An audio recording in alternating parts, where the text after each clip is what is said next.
औज़ु बिल्लाहि मिनश शैतानिर रजीम बिस्मिल्लाहिर रहमानिर रहीम नहमदुहु व नसल्ली अला रसूलिहिल करीम रब्बि इश्रह li सदरी व यस्सिर li अमरी वहलुल उक़दतम मिन लिसानी यफ़क़हू क़ौली रब्बि ज़िदनी इल्मन। अस्सलामु अलैकुम।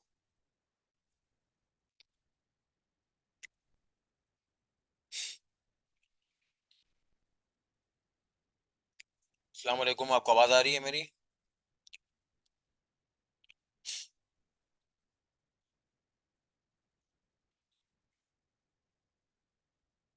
चलें, माशाअल्लाह।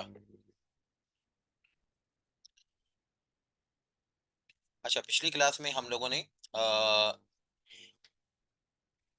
सिलेबस पढ़ा था, यानी कि सिलेबस के अंदर जो है वो क्या कुछ हमें टारगेट करना है, मोर ओवर उसकी स्ट्रेटेजी क्या होगी, वो सब चीज़ें हमने पढ़ी थी। और मज़ीद ये बात भी पढ़ ली थी कि ये जो लिस्टेड कंपनी का कॉन्सेप्ट है ये क्या है। इसके अलावा जो है वो हमने पब्लिक सेक्टर कंपनी का भी कॉन्सेप्ट पढ़ लिया था, उसकी कुछ एग्जांपल्स वगैरह भी डिस्कस कर ली थी। अ, आज जो है वो हम अपनी बात को मज़ीद इस तरीके से बढ़ा रहे हैं कि एक डॉक्यूमेंट जिसका नाम है बेसिक कॉन्सेप्ट्स, इसको मैं आपके सामने रख रहा हूँ और इसके ऊपर जो है वो कुछ ऐसे कॉन्सेप्ट्स बताना चाह रहा हूँ जो कंपनीज एक्ट या जो भी इसके मुतसिल कानून हैं, यानी जिसको हम मदर लॉज बोलते हैं, इन सारी पढ़ाई के लिए हमें कुछ रोशनी की ज़रूरत है, कुछ जो है वो जनरल कॉन्सेप्ट्स की ज़रूरत है। तो वो मैं आपके साथ जो है वो कुछ आज शेयर करने जा रहा हूँ। इसके साथ साथ जो इसके रिलेवेंट जो है वो कुछ प्रोविजंस में एक्ट से भी आपको दिखाना चाहूँगा, तो वो भी साथ साथ हम देख लेंगे। सबसे पहली बात है कि वो है retaining effect of companies ordinance 1984। कुछ बात मैंने आपको सिलेबस के हवाले से भी डिस्कस की थी इस मैटर के बारे में। आप जो है वो इसके ऊपर मजीद बात इस तरीके से कि कंपनीज ऑर्डिनेंस 1984 आज की जिंदगी में कहलाता है रिपील लॉ। रिपील लॉ, कलअदम लॉ, ऐसा कानून जिसको अब फॉलो नहीं करना चाहिए, इसकी जगह नई कानून ने ले ली है। उस नए कानून का नाम है कंपनीज एक्ट 2017। मगर कंपनीज एक्ट 2017 ने पुराने कानून को कुछ हद तक सेव किया है। अब वो पुराने कानून को जो कुछ हद तक सेव किया है, उसकी मसलियत क्या है वो खैर आपके काम की नहीं है। मगर ये कि कुछ चीज़ों को जो सेव किया है उसमें एक सेविंग जो है वो कंपनीज ऑर्डिनेंस 1984 की जो सेविंग है वो इस बात के ऊपर है कि कंपनीज ऑर्डिनेंस 1984 में ये जो सेक्शन 282 ए से सेक्शन 282 एन है, ये जो है वो आपको पढ़ने चाहिए। और ये किस सब सब्जेक्ट से रिलेटेड है? ये एनबीएफसी से रिलेटेड है। और एनबीएफसी से रिलेटेड जो है वो ये सेक्शंस के कनेक्टेड जो है वो दो और डॉक्यूमेंट है जिसका नाम है एनबीएफसी रूल्स 2003 और एनबीएफसी रेगुलेशन 2008, जिसके ऊपर मैंने पिछली क्लास में सिलेबस के डिस्कशन के अंदर भी रोशनी डाली थी कि इसके ऊपर तो कंपलसरी सवाल आता है। रफली यू कैन वर्क आउट कि खाली इस टॉपिक के ऊपर अगर आप जो है वो सही तरीके से तैयारी कर ले तो 10 नंबर का एरिया अफेक्टिवली आपका कवर हो जाता है। तो 10 नंबर का सवाल कम कम बेश जो है वो इस चीज के ऊपर यानी एनबीएफसी के ऊपर आ जाता है। और ये चीज जो है आपको कलअदम लॉ से यानी कि रिपील लॉ से मिलेगी, यानी कंपनीज ऑर्डिनेंस 1984 से मिलेगी। पिछली क्लास में भी बात बताई थी कि वो जो आपको सॉफ्टवेयर मुहैया होगा एग्जाम में, उसमें इसकी सॉफ्ट कॉपी मौजूद होगी।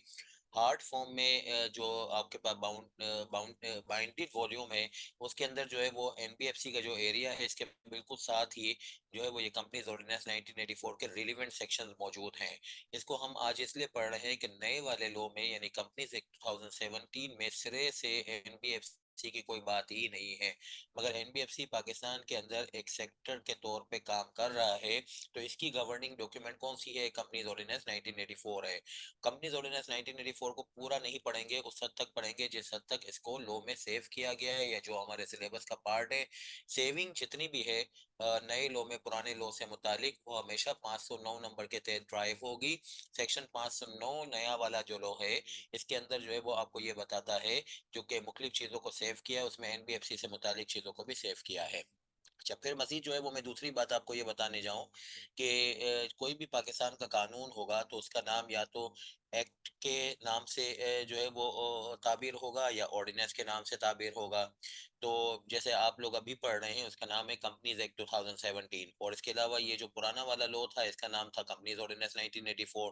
तो क्यों जो है वो लॉ का नाम एक्ट होता है, क्यों को लॉ का नाम ऑर्डिनेंस होता है? बैंकिंग ऑर्डिनेंस है, नाम है उसका बैंकिंग कंपनीज ऑर्डिनेंस 1962 आपके सिलेबस का पार्ट है।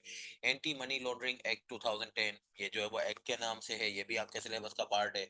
कहीं एक्ट का चर्चा हो रहा है, कहीं ऑर्डिनेंस का चर्चा हो रहा है। रीजन क्या है कि एक अगर कानून जो है वो मुल्क में लागू हो गया, जिसको बोलते हैं इन्फोर्स हो गया पार्लियामेंट की अप्रूवल से। पार्लियामेंट का मतलब होता है नेशनल असेंबली, सेनेट और जो है वो प्रेसिडेंट साहब। इन तीनों को मुश्तरका तौर पे कानून की मंजूरी के लिए इस्तेमाल किया जाए तो कहा जाता है पार्लियामेंट से मंजूर होके कानून मुल्क में इन्फोर्स हुआ।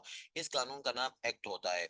ऑर्डिनेंस क्यों आता है? ऑर्डिनेंस जो है वो प्रेसिडेंशियल ऑर्डर से आता है। अब इसकी रीजन क्या होती है प्रेसिडेंशियल ऑर्डर के थ्रू लॉ को लाने की? दो रीजंस होती हैं। या तो रीजन पहली ये होगी कि parliament is not in session. Parliament is not in session. Parliament session में नहीं है, जिसको आप लोग अक्सर और बेशतर कहते हैं कि मुल्क में मार्शल लॉ लगा हुआ है।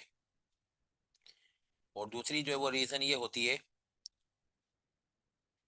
कि इमरजेंसी सिचुएशन है। इमरजेंसी सिचुएशन को अक्सर और बेशतर ये कहा जाता है हमारी जो है वो इस्तिलाह में कि भाई लैंडर्स की रिक्वायरमेंट है कि आपको जो है वो ये कानून लाना पड़ेगा। और पार्लियामेंट से अगर अप्रूवल के लिए जाते हैं तो उसमें टाइम जो है वो काफी लंबा लग जाता है। तो बिकॉज ऑफ द रीजन जल्दी से कानून लाइएगा। तो उसके ऊपर पार्लियामेंट मौजूद होती है, मगर इसके बावजूद भी जो है वो प्रेसिडेंशियल ऑर्डर से कानून को इन्फोर्स किया जाता है, यानी जो इमरजेंसी सिचुएशन का नाम लेके।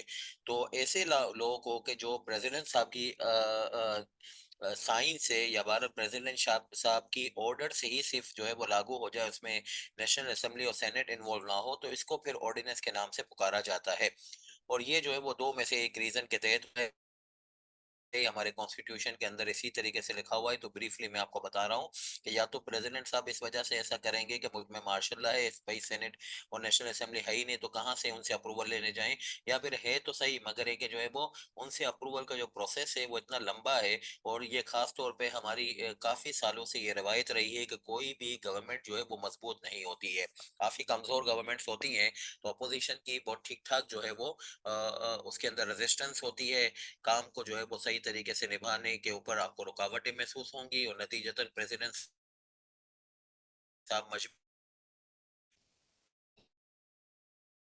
के हालत में, यानी emergency, if parliament is in session, the president can enforce the ordinance with the reason of emergency situation, but such an ordinance, मगर ऐसा ordinance जो पार्लियामेंट की मौजूदगी में ordinance की शक्ल में आया है, इसको लाजमी तौर पे 120 दिनों के अंदर अंदर पार्लियामेंट से रेटिफाई कराना होता है। जो चीजों की अप्रूवल काम होने के बाद ली जाती है उसको रेटिफिकेशन कहा जाता है। रेक्टिफिकेशन नहीं है, ये रेटिफिकेशन है। रेटिफिकेशन का मतलब ये होता है कि चीज को करने के बाद उसकी मुताल्लिका अप्रूवल लेनी। रेक्टिफिकेशन ये चीज होती है कि कोई गलत चीज हो गई है उसको सही करना। तो ये रेक्टिफिकेशन नहीं है, तो कॉन्सेप्ट ही पूरा चेंज हो जाएगा। This is called ratification. Parliament की अप्रूवल पहले होनी चाहिए थी। अगर पार्लियामेंट अपनी सीट के ऊपर जो है वो मौजूद है, तो प्रेसिडेंट साहब क्यों जो है वो ऑर्डिनेंस ला रहे हैं? मगर इमरजेंसी सिचुएशन के अंदर कॉन्स्टिट्यूशन में इजाजत है तो लेके आ गए। बाद में पार्लियामेंट से 120 दिनों के अंदर अंदर अप्रूवल लेके आएगा। अगर पार्लियामेंट से अप्रूवल नहीं मिली 120 दिनों के अंदर अंदर, तो फिर ये वाला लॉ जो है, यानी जो कि ऑर्डिनेंस की शक्ल में प्रेसिडेंट साहब के ऑर्डर की बेस पे आया था और पार्लियामेंट से अगले 120 दिनों में अप्रूव नहीं हुआ, ये वॉइड हो जाता होता है। और ए इनिशियो वॉइड हो जाता है। ए इनिशियो लैटिन टर्म है, इसका मतलब है फ्रॉम द बिगिनिंग। जैसे कि अप्रैल 2016 में एक कानून आया था जिसका नाम था सीईओ 2016, यानी कंपनीज ऑर्डिनेंस 2016। ये पार्लियामेंट से 120 दिनों के अंदर अप्रूव नहीं हो सका, और इसके ऊपर जो है वो बहरहाल ये कानून मतरूक हो गया। और ये उसी दिन से मतरूक हुआ, यानी अप्रैल के महीने से जब ये आया था। अब ये वाला कानून जो कंपनीज ऑर्डिनेंस है 1984, ये तो 1984 में आया और 2017 में खत्म हुआ है। यानी कि कहने का मकसद ये हुआ कि आप इसके ऊपर जो है वो तकरीबन 33 साल तक जो है वो चलते रहे। तो इसमें तो पार्लियामेंट के 120 दिनों के अंदर कोई अप्रूवल नहीं हुई थी। भाई ये उस वक्त आया था जब ये वाली पहली वाली पॉइंट थी, जब पार्लियामेंट सेशन में ना हो। इसमें फिर पार्लियामेंट आगे सेशन में आ जाती है तो प्रेसिडेंट साहब के ऑर्डर को पार्लियामेंट से कोई रेटिफाई कराने की जरूरत नहीं है। पार्लियामेंट के अंदर रेटिफाई कराना है 120 दिनों के अंदर सेकंड सिचुएशन में होता है, जब प्रेसिडेंट साहब ने इमरजेंसी सिचुएशन की बात करके जो है वो कानून को, यानी ऑर्डिनेंस को लागू किया था। अच्छा, फिर मैं आपको मजीद ये बात बताऊं कि ये जो सिलेबस कुछ रेगुलेशन से देखे, जैसे कि मिसाल के तौर पे मैंने आपको कहा था कि सिक्योरिटीज एक्ट 2015 है, अब उसके साथ टेक ओवर रेगुलेशन 2000 जो है वो 17 भी है। इसी तरीके से एंटी मनी लॉन्ड्रिंग एक्ट 2010 है, उसके साथ जो है वो एंटी मनी लॉन्ड्रिंग रेगुलेशन 2015 और एंटी मनी लॉन्ड्रिंग रेगुलेशन 2000, जिसको कहा जाता है कानूनी तौर पे स्टेचुटरी इंस्ट्रूमेंट, कानूनी आलायकार। इसको प्रैक्टिकल लाइफ में यानी स्टूडेंट्स और जो माहिरीन हैं वो इसको कहते हैं एसआरओ और सर्कुलर। अच्छा, अब इसका बेसिक फर्क क्या होता है? एसआरओ जो है वो पूरा नाम बनता है स्टेचुटरी रूल एंड ऑर्डर, और इसके थ्रू जो है वो लॉ में वो चीज प्रोवाइड की जाती है, यानी किसी भी सेक्शन के अंदर वो चीज प्रोवाइड की जाती है जो कि जो है वो बेसिकली एस में भी प्रिस्क्राइब के तौर पे नेमुल बदल होनी है। एस में भी प्रिस्क्राइब के तौर पे नेमुल बदल होनी है। जैसे कि any anti money laundering act में कहा गया है कि अगर कोई बैंक या फाइनेंशियल इंस्टीट्यूशन हो तो उस सूरत हाल में उसको अपने कस्टमर के ट्रांजैक्शंस के बारे में कोई सस्पिशन हो, यानी कि उसको कोई शक व शुबा हो रहा हो कि कस्टमर गलत काम कर रहा है, तो उसको एक सस्पिशियस ट्रांजैक्शन रिपोर्ट जो है वो स्टेट बैंक के पास यानी फाइनेंशियल मॉनिटरिंग यूनिट के पास जमा करानी है प्रेस्क्राइब फॉर्म में। अब ये प्रेस्क्राइब फॉर्म कहाँ से आएगा? ये हमेशा एसआरओ के थ्रू आएगा, या बहरहाल जो है वो कानूनी आलायकार के थ्रू आएगा। तो कभी भी किसी भी सेक्शन में, किसी भी जो है वो लॉ में ये कहा गया हो एस में भी प्रिस्क्राइब, तो एस में भी प्रिस्क्राइब की जगह पे जो चीज आने वाली है उसको एसआरओ के नाम से ताबीर किया जाता है, और इसको लॉ का एक्सटेंशन कहा जाता है। इस एक्सटेंशन क्यों कहा जाता है? ये एक्सटेंशन जो है इस वजह से है कि शायद चार वर्ड्स हैं एस में भी प्रिस्क्राइब, और इन चार वर्ड्स की जगह पे बाज़ औक़ात जो है वो 15 पेजेस का डॉक्यूमेंट आ जाता है, बाज़ औक़ात एक पूरे पेज का फॉर्म आ जाता है। तो बिकॉज ऑफ द रीजन के सेक्शन का स्कोप एक्सटेंड हो जाता है, सेक्शन की लफाजी एक्सटेंड हो जाती है through providing of the matter by way of SRO, तो इस वजह से इसको एसआरओ को कहा जाता है, ये एक्सटेंशन ऑफ लॉ है। और सर्कुलर नॉर्मली जो है ये प्रैक्टिकल लाइफ में लॉ को एक्सप्लेन करने के लिए आता है। जैसे मिसाल के तौर पे आपको मिलेगा कि भाई जो है वो आप प्रोस्पेक्टस जो है वो न्यूज़पेपर में छापेंगे। प्रोस्पेक्टस जो है वो एक ऐसा डॉक्यूमेंट है जिससे पब्लिक से सरमाया इकट्ठा किया जाता है लिस्टेड कंपनी के अंदर, यानी कि आवाम को कहा जाता है कि आप हमारे शेयर्स लीजिए और अपना सरमाया हमें दीजिए ताकि हम कंपनी की जो है वो बागडोर सही तरीके से चला सकें। तो ये जो कंपनी के अंदर सरमाया जो पब्लिक से इकट्ठा किया जाता है, इसके लिए जो डॉक्यूमेंट दावतनामे के तौर पे जारी किया जाता है, इसका नाम है प्रोस्पेक्टस। अब ये जो प्रोस्पेक्टस है इसको अखबार में शाये करना जरूरी है। अब इंग्लिश अखबार में भी शाये करना जरूरी है, उर्दू अखबार में भी शाये करना जरूरी है। अब लोग करते क्या थे कि जैसे जंग अखबार है, नवाई वक्त है, उसके अंदर आप प्रोस्पेक्टस छापने गए, मगर ये कि उधर भी आप जो है वो अंग्रेजी का इस्तेमाल करते थे छपाई के लिए। उर्दू का लिखावट मुश्किल होती है, उर्दू लिखना माहिरीन के लिए भी बहरहाल मुश्किल काम होता है। सीखने वालों ने सीखी हुई है, मगर जनरली चूंकि प्रोफेशनल कैरियर के अंदर उर्दू का इतना इस्तेमाल नहीं है, बोलने में भी लिखने में भी, तो बाज़ औक़ात इसके माहिरीन हमें नापेद नज़र आते हैं हमारे आसपास। नतीजतन जो है वो जहाँ पे भी उर्दू में लिखने की बातचीत आती है वहाँ पे भी हम अंग्रेजी का इस्तेमाल कर रहे होते हैं। तो इस बात को सामने रखते हुए एसीसीपी ने सर्कुलर जारी किया कि भाई आप जरा ये सोचिएगा कि जहाँ पे भी हमने ये कहा है कि ये चीज को, जैसे लिस्टेड कंपनी जनरल मीटिंग के नोटिस यानी मेंबर्स की मीटिंग के नोटिस को अखबार में शाये करती है, उर्दू में भी शाये करती है, इंग्लिश अखबार में भी शाये करती है। तो अब अगर आप उर्दू अखबार में प्रोस्पेक्टस हो या जनरल मीटिंग का नोटिस हो लिस्टेड कंपनी का, उसको अगर आप इंग्लिश में छापेंगे, उर्दू अखबार के अंदर भी इंग्लिश में छापेंगे, तो फिर पर्पस डिफीट हो जाता है। पाकिस्तान के अंदर बहुत बड़ी एक तादाद ऐसी है जो कि जो है वो अंग्रेजी से वाकफियत नहीं रखती, और इसके ऊपर जो है वो उर्दू अखबार के बारे में हमने इसीलिए कहा है कि भाई जो है वो जो लोग अंग्रेजी से वाकफियत नहीं रखते वो उर्दू अखबार पढ़ते हैं, और उसको यानी उनको जिनको अंग्रेजी से वाकफियत नहीं है उर्दू अखबार पढ़ने पे इस चीज़ का पता चल जाए कि प्रोस्पेक्टस में क्या लिखा हुआ है या फिर ये कि जनरल मीटिंग के नोटिस के अंदर क्या लिखा हुआ है। अब वहां पे भी अगर आप अंग्रेजी में छापना शुरू कर करते हैं तो फिर पर्पस जो है वो डिफीट हो जाता है। ये एससीसीपी की एक्सप्लेनेशन है। तो नॉर्मली जो है कोई एसआरओ जो है किसी भी सेक्शन की बाउंड्रीज को एक्सपेंड कर देता है क्योंकि ये इसमें भी प्रिस्क्राइब की जगह पे आता है। और जो है वो अगर सर्कुलर की बात कीजिए तो उस केस में कोई सेक्शन के अंदर एस में भी प्रेस्क्राइब के वर्डिंग्स को रिप्लेस करने के लिए या उसके अंदर जो है वो मवाद प्रोवाइड करने के लिए नहीं आता, बल्कि किसी सेक्शन की जो है वो एक्सप्लेनेशन होती है। अच्छा, अब अगली बात जो है वो आपसे ये बताऊं कि इस चीज के ऊपर के एसआरओ सर्कुलर्स किस नामों से जारी होते हैं, इसके लिए दो सेक्शन लॉ में मौजूद है। एक का नाम है सेक्शन नंबर 510 और एक का नाम है सेक्शन नंबर 512। लॉ की फील्ड जो प्रैक्टिकल फील्ड है, इसके अंदर हम इन डॉक्यूमेंट्स को, जो कि यहाँ पे मैंने पूरे लिस्ट डाउन किए हुए हैं, इसको हम कहते हैं स्टेशनरी इंस्ट्रूमेंट्स,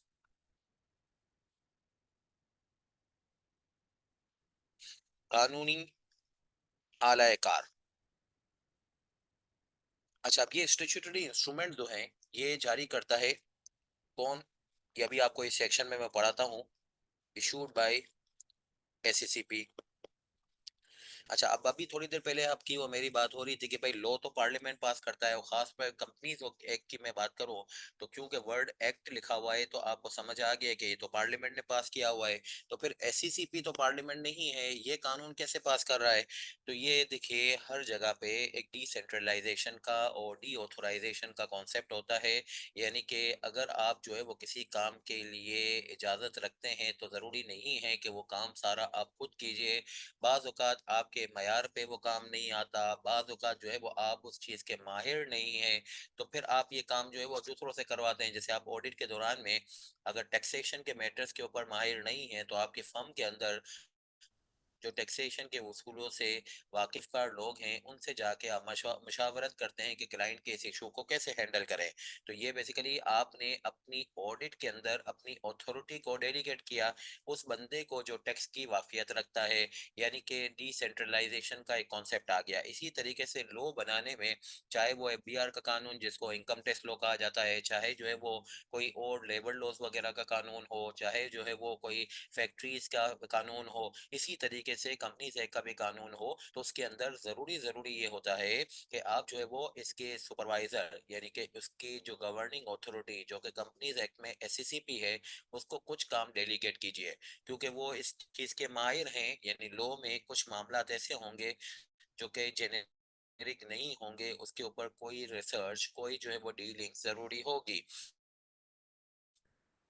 तो उस माहिराना उसूलों के एससीसीपी को ऑथोराइज किया गया है, उसी के ऊपर इसको कहा जाता है कि ये डेलीगेटेड लेजिस्लेशन है। क्या कहा जाता है? ये डेलीगेटेड लेजिस्लेशन है। प्राइमरी लेजिस्लेशन जो है वो बेसिकली एक्ट है। एक्ट जो है वो प्राइमरी लेजिस्लेशन में इसलिए कह रहा हूँ कि उसको किसने बनाया? पार्लियामेंट ने बनाया। और जैसे हर कानून के अंदर जो है वो कानून के सुपरवाइजर को या गवर्निंग अथॉरिटी को काम सौंपा जाता है कि कानून से मुतालिक कुछ डीलिंग डॉक्यूमेंट्स बना लीजिएगा। तो इसी तरीके से एससीसीपी के पास ये इजाजत है कि वो डीलिंग डॉक्यूमेंट्स बना ले, उसके 7 नाम होंगे और इसके 2 सेक्शंस के अंदर शुमारजात होंगे। एक का नाम लेकिन उन्होंने रखा है डायरेक्शंस, एक का नाम है पी आर्ट्स, जिसको बहरहाल फुल फॉर्म में कहा जाता है प्रूडेंशियल रेगुलेशन। एक है कोड्स, एक है गाइडलाइंस, एक है सर्कुलर्स, एक है नोटिफिकेशन और एक है रेगुलेशंस। तो 1 2 3 4 5 6 7। अब इसके लिए कोई आप कोई इस वक्त जो है कोई लॉ को आप जो है वो अकाउंटेंट की नज़र से पढ़ रहे हैं, इसके लिए आपको ये ज़रूरी नहीं है कि आप जो है वो इस रिसर्च में चले जाएं कि कहाँ पे डायरेक्शन जारी होगी, कहाँ पे रेगुलेशन जारी होंगे। ऑल्दो मुझे मालूम है क्योंकि भारत लॉ की प्रैक्टिस करना हमारा जो है वो पेशा है, तो इस वजह से हमें तो मालूम है। मगर आपकी जो है वो सिलेबस की जो रिक्वायरमेंट्स हैं, वो बस यहाँ तक जो है वो है कि भाई ये 7 डॉक्यूमेंट्स होते हैं। अब किन जगहों पे कौन सा डॉक्यूमेंट जारी होना चाहिए, ये बहरहाल जो है वो आपको रिसर्च में जाने की जरूरत नहीं है। कहीं इसका नाम रेगुलेशंस होगा, कहीं इसका नाम कोड्स होगा, कहीं इसका नाम गाइडलाइंस होगा। बहरहाल इसकी ओवरऑल जो है वो हेडिंग्स जो है वो इन दोनों में से एक नाम से होगी, एसआरओ से और सर्कुलर के नाम से। और जब आप देखेंगे कि कोई एसआरओ के नाम से कोई चीज आ रही होगी, तो normally it will B an expansion of a particular section or few sections, and on the other hand a circular जो है वो would be a sort of addendum and annexure of any section which will be providing necessary explanation and necessary submissions about what has been stated in the section. तो ये dedicated legislation का concept जो है, ये आपको हर पाकिस्तान के कानून में मिलेगा। एससीसीपी के कानून के अंदर इस डेडिकेटेड लेजिस्लेशन का नाम जो है वो इस तरीके से इस्तेमाल होगा कि 510 और 512 पढ़े जाए। अच्छा, अब अगर जो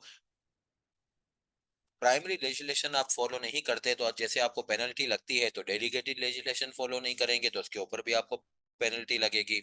पेनल्टी इस तरीके से लगी गई है कि अगर 512 में रेगुलेशन के नाम से कोई डॉक्यूमेंट जारी होता है, कोई इसको फॉलो ना करे, तो उस सूरत हाल में सेक्शन नंबर 512 के अंदर ही लिखा हुआ है कि 5 मिलियन रुपए की पेनल्टी लगेगी, और जो है वो 1 लाख रुपए पर डे की पेनल्टी लगेगी टिल द टाइम आप कंप्लाइंसेस के ऊपर आ नहीं जाते। जितने नंबर ऑफ डेज डिले करेंगे, पर डे 1 लाख रुपए की भी पेनल्टी है, और 5 मिलियन की जो है वो एक फिक्स पेनल्टी भी है।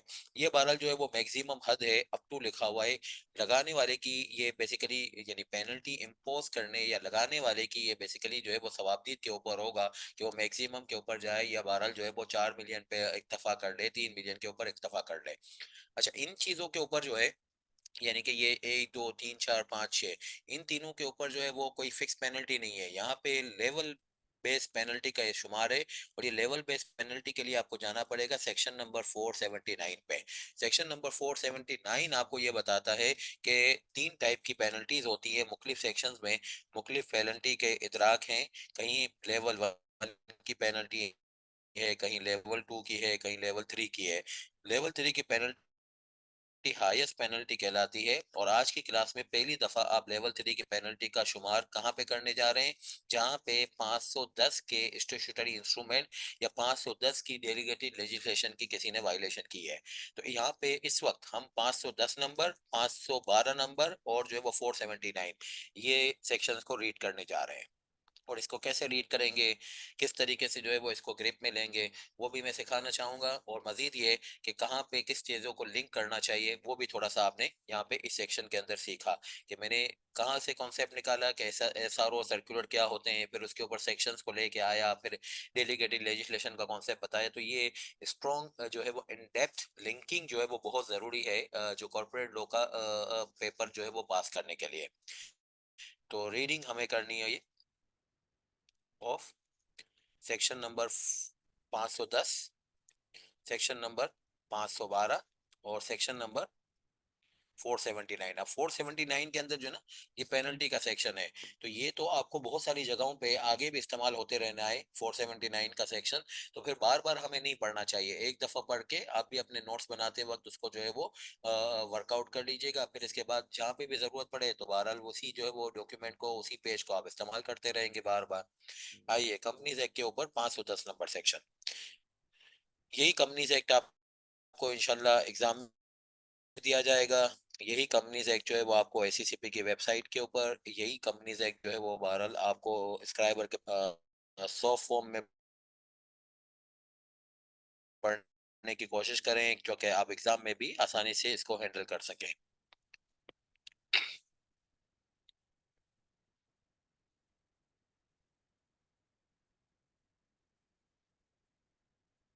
ये 510 नंबर सेक्शन को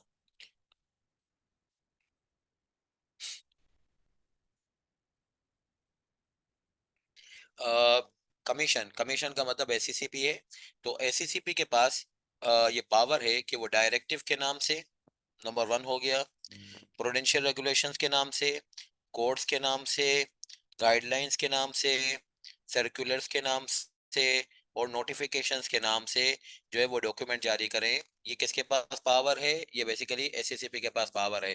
तो कानून बनाने का पावर तो आपने पार्लियामेंट के पास रखा हुआ है। यस, पार्लियामेंट ने इनको ये काम जो है वो एक सेक्शन बना के उसको डेलीगेट किया हुआ है, and that's why this is called delegated legislation by those, यानी कि जो उनको डेलीगेटेड लेजिस्लेशन दिया जाता है जिसके ऊपर एतमाद हो, भरोसा हो, किसको, प्राइमरी लेजिस्लेशन बनाने वालों को।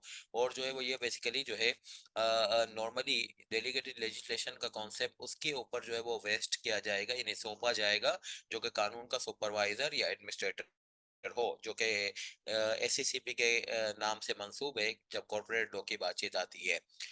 As are necessary to carry out the purpose of this act. और एक्ट का जो है वो पर्पस क्या है, एक्ट का पर्पस ये है कि बहुत सारी जगहों पे एस में भी प्रिस्क्राइब लिखा हुआ है, वहाँ पे चीज़ों को फिल करना।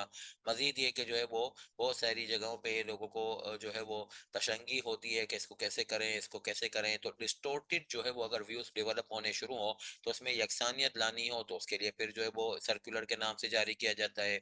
And the rules and regulation made under this act, any person who obstruct और कॉन्ट्रावेंस, कोई आदमी इसमें रुकावट करेगा और इसकी खिलाफवर्जी करेगा, यानी ऊपर वाले डॉक्यूमेंट को फॉलो नहीं करेगा, तो उसके ऊपर लेवल 3 की पेनल्टी लगेगी। लेवल 3 की पेनल्टी क्या है, इंशाल्लाह अभी थोड़ी देर में जो है वो 479 से इंशाल्लाह अभी हम देख लेते हैं। पहले देख लीजिए कि रेगुलेशन की क्या कहानी है। ये 510 को आपने लिंक कर लिया।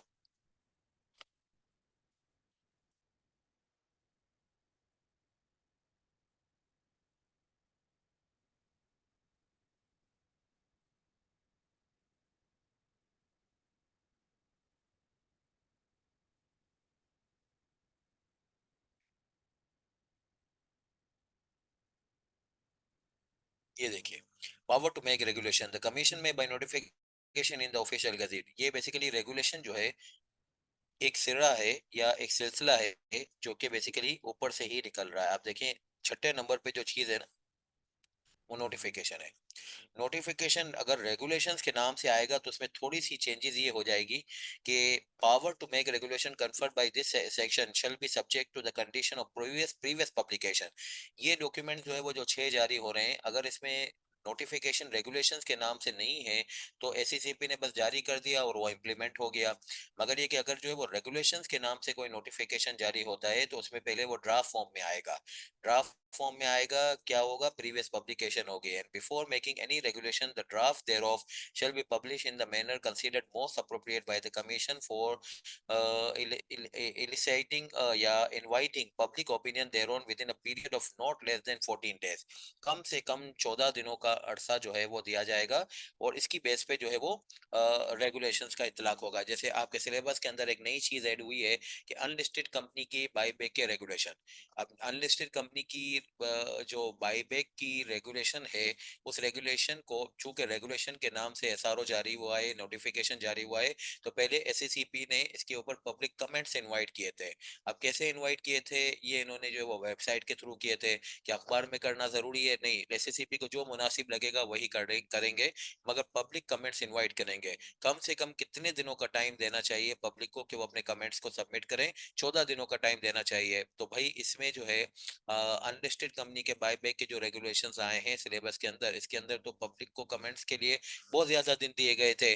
तो बहुत ज्यादा दिन देना भी कोई मना नहीं है, कम से कम जो है वो 14 दिनों का टाइम देना जरूरी है।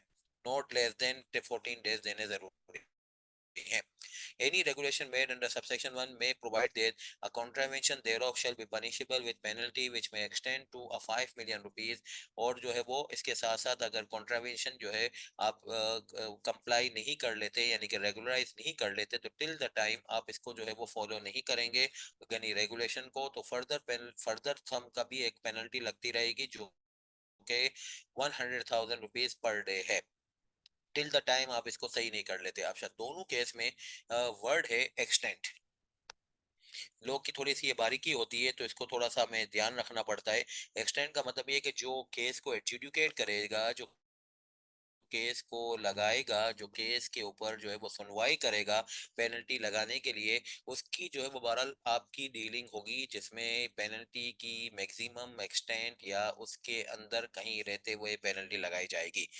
मैक्सिमम एक्सटेंट से बाहर निकलने की कोशिश करे तो आप कहेंगे sorry this is beyond your jurisdiction. अगर विद इन द पेनल्टी जो है, विद इन द जो लिमिट है, कैप है, उसके अंदर अगर पेनल्टी लगती है तो आप उसका शुक्रिया अदा कीजिएगा कि उसने मैक्सिमम नहीं लगाई। आपकी कुछ चीजों में गड़बड़ होगी, कुछ चीजें सही होंगी, तो आपको फिर विद इन द जो है वो रेंज जो है वो पेनल्टी लगा रहा होगा। अब आइए 479 जरा जो है वो देख लेते हैं कि 510 और 512 में पेनल्टी मोर ओवर ये लेवल 1 लेवल 2 लेवल 3 की पेनल्टी किस तरीके से वर्कआउट होती है।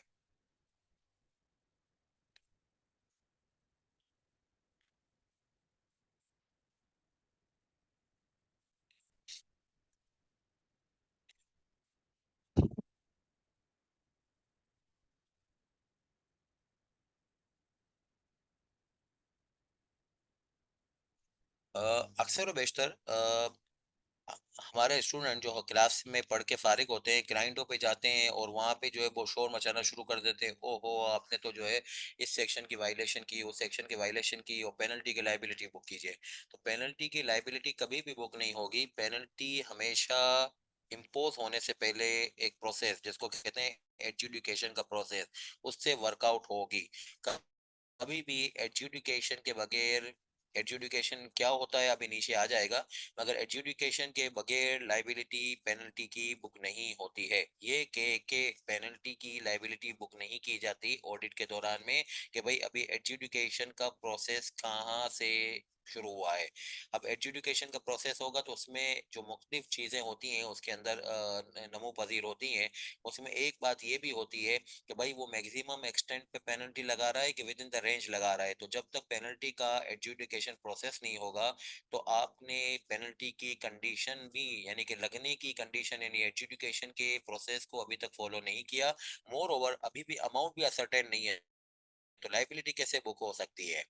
अच्छा, अब ये जो इसमें लेवल 1, लेवल 2, लेवल 3 की पेनल्टी है, इसको एग्जाम में या बहरहाल आप प्रैक्टिकली कहते हैं कि this is the standard scales of penalties. अब ये क्या है? There shall be a standard scale of penalty for the offences under this act. Various section will be providing कि लेवल 1 की लगेगी, लेवल 2 की लगेगी। आज के दिन आपने 510 नंबर सेक्शन में लेवल 3 की पेनल्टी का तस्करा पड़ा है, which is known as the standard scale। अब स्टैंडर्ड स्केल जो है वो तीन टाइप के लेवल बताता है, 1, 2, 3।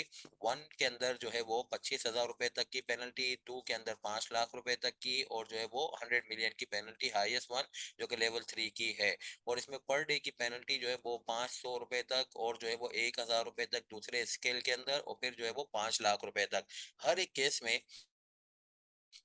वर्ड अप टू का इस बात से जो है वो जो है वो ऐलान या समझ पड़ जाती है कि अप टू मीन के एजुकेशन का जो प्रोसेस नीचे अभी आ रहा है उसके अंदर पेनल्टी लगाने वाले की बेसिकली 25,000 पे जाए, या फिर एक पेनल्टी के अंदर रेंज यानी कि 10,000, 12,000, 15,000 ऐसे ही लगाए। Where a penalty is provided for any offence, contravention of, or default in complying with any of the provision of this act, or a directive of commission or the registrar or the regulatory authority empowered to issue a directive under the provision of this act, it shall be adjudged and imposed। लाजमी तौर पे इसकी पहली adjust होगा, यानी कि जो है वो एडजुडिकेशन होगी। Where any penalty shall be liable to a level of one penalty by the officer who is in charge of the company registration office. Company registration office को प्रैक्टिकल लाइफ में CRO भी कहा जाता है। ये basically company की birth certificate को जारी करने का इदारा है। SCCP की ऑफिस के मुख्तलिफ जो नाम है उसमें मोस्ट कॉमन नाम है वो है CRO, यानी कि company registration office. Company registration office के अंदर जो है वो ऑफिसर जो कि बेसिकली इस कंपनी रजिस्ट्रेशन ऑफिस का इंचार्ज होता है, यानी नंबर 1 होता है, वो इस बात के ऊपर जिम्मेदार है या इस बात के ऊपर ऑथोराइज है कि वो लेवल 1 की पेनल्टी लगा सके। Provided that the commission and the registrar shall have concurrent jurisdiction. Concurrent का मतलब है साथ साथ, कि अगर वो ऑफिसर नहीं लगा रहा पेनल्टी तो SCCP को या फिर रजिस्ट्रार को इस मामले में इंटरफेयर करने से कोई नहीं रोक सकता। वो ऑफिसर की अपनी जो है वो जुरिडिक्शन है, मगर बॉसेस के पास बहरहाल फिर भी इख्तियार मौजूद है कि वो ऑफिसर के साथ साथ या फिर एक ऑफिसर के ना करने की सूरत हाल में पेनल्टी लगा रहे होंगे। Where any person shall be liable to a level 2 की पेनल्टी, तो उस सूरत हाल में registered by the registrar designated for the purpose, provided that the commission shall have concurrent jurisdiction under this clause। अगर जो है वो लेवल 2 की पेनल्टी है जो कि बेसिकली लेवल 1 से ज्यादा अमाउंट की, यानी 25,000 से बढ़ के 5 लाख पे पहुंच जाती है, तो इस केस में जो एडजुडिकेटिंग अथॉरिटी है वो रजिस्ट्रार है। और इस केस में जब जो है वो रजिस्ट्रार है तो इसका क्या मतलब है, कौन अथॉरिटी नहीं रखता? भाई इसके अलावा ऑफिसर एक होता है, नहीं वो तो नहीं रखता। और फिर जो है वो SCCP होता है, SCCP के पास अभी भी अथॉरिटी, अब इसका नाम हो जाएगा concurrent jurisdiction of SCCP। Next जो है वो थर्ड लेवल की पेनल्टी जो है वो सबसे हाईएस्ट लेवल की पेनल्टी है। इसमें ना किसी ऑफिसर को इन्वॉल्व किया जाएगा, इसमें जो है वो ना रजिस्ट्रार को इन्वॉल्व किया जाएगा, बल्कि इसमें जो है वो SCCP इन्वॉल्व होगा। हाँ, अगर SCCP खुद चाहे किसी पर्टिकुलर केस में तो वो किसी ऑफिसर को ऑथोराइज कर दे, बाकी अदरवाइज बाय डिफॉल्ट तो SCCP की ऑथोराइजेशन है। तो यहाँ पे SCCP है थर्ड वाले में, ऊपर वाले में सेकंड वाले में रजिस्ट्रार है, और पहले वाले में ऑफिसर है। तो ये क्या कहलाते हैं, ये पेनल्टियां लगाने के लिए डिपेंडिंग अपॉन द अमाउंट या लेवल ऑफ पेनल्टी, ये बेसिकली एडजुडिकेटिंग ऑथोरिटीज हैं। ये आपसे केस की सुनवाई करेंगी, आपको शोकॉज नोटिस जारी करेंगे, फिर आपसे बहस करके फिर अल्टीमेटली पेनल्टी का इतलाक होगा। Notwithstanding anything contain in subsection 2, the commission में by an order in writing empower any officer to exercise the power conferred by the said subsection in respect of any case or class of case, either to the extent to the exclusion of or concurrently with any other officer। Notwithstanding का जब कभी word use होता है, इसका मतलब है override it. तो ऊपर जो आपने जुरिडिक्शन पढ़ी है या एडजुडिकेटिंग अथॉरिटी की अथॉरिटी पढ़ी है सबसेक्शन नंबर 2 के अंदर, ये बेसिकली होना चाहिए था, थोड़ा सा एरर है, ये सबसेक्शन नंबर 3 होना चाहिए था। कि सबसेक्शन नंबर 3 में एडजुडिकेटिंग अथॉरिटीज के नाम लिखे हुए हैं, सबसेक्शन नंबर 2 में तो पेनल्टी के नाम लिखे हुए हैं। तो